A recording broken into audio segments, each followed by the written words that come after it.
Assalamualaikum warahmatullahi wabarakatuh. Halo teman-teman semua, kami dari kelompok 10 akan menjelaskan tentang teori propaganda media dalam komunikasi massa.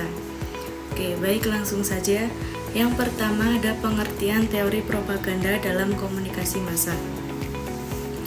Teori propaganda media dalam komunikasi massa adalah teori yang menjelaskan bagaimana media massa digunakan sebagai alat untuk menyebarkan pesan propaganda dengan tujuan mempengaruhi opini publik.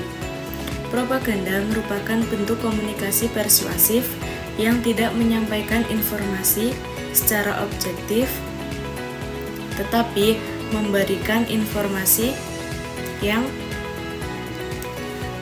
dimaksud untuk mempengaruhi pandangan orang.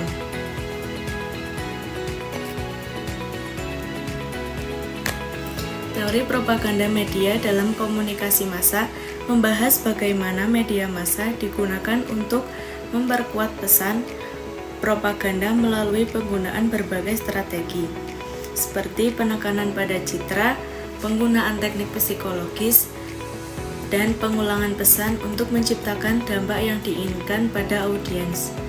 Tujuan dari teori ini adalah untuk menganalisis, memahami, dan menjelaskan bagaimana pesan-pesan ini bekerja dalam menyampaikan pesan yang sesuai dengan tujuan tertentu.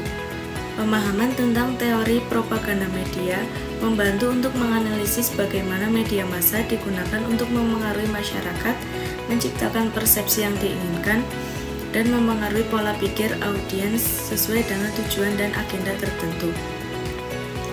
Teori-teori ini juga membantu mempertimbangkan dampak etis dan sosial dari penggunaan propaganda dalam media massa.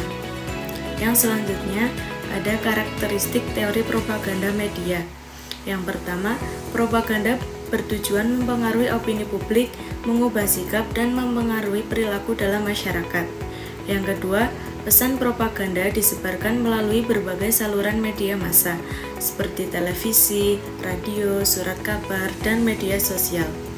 Yang ketiga, propaganda menggunakan berbagai strategi emosional, termasuk penggunaan simbol, kiasan, dan narasi dramatis untuk menciptakan reaksi emosional pada audiens. Yang keempat, propaganda cenderung menggunakan pengulangan pesan untuk memperkuat gagasan atau pandangan tertentu pada audiensnya.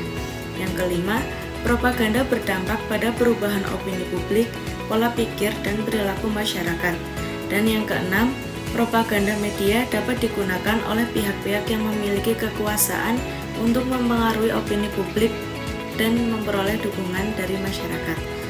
Materi yang selanjutnya akan dibawakan oleh Mbak Alia. Selanjutnya saya akan membahas mengenai teori-teori propaganda media. Teori-teori propaganda media antara lain yaitu teori propaganda Bernays, teori agenda setting, teori efek terbatas, teori persuasi, teori framing, dan teori pemrosesan informasi. Saya akan menjelaskan separuhnya. Yang pertama yaitu ada teori propaganda Bernays. Teori ini merupakan teori yang dikembangkan oleh Edward Bernays. Teori ini menekankan pada penggunaan teknik psikologis untuk mempengaruhi opini publik. Yang kedua yaitu ada teori agenda setting. Teori ini menyatakan bahwa media tidak hanya memberitakan apa yang terjadi, namun juga mempengaruhi apa yang dianggap penting oleh publik dengan cara menyoroti atau mengabaikan topik tertentu. Yang ketiga yaitu ada teori pemrosesan informasi. Teori ini teori pemrosesan informasi menekankan pada cara audiens memproses informasi yang diterima dari media. Ini bisa termasuk perhatian dan tindakan yang diambil oleh audiens. Kemudian saya akan menjelaskan tentang teknik-teknik propaganda.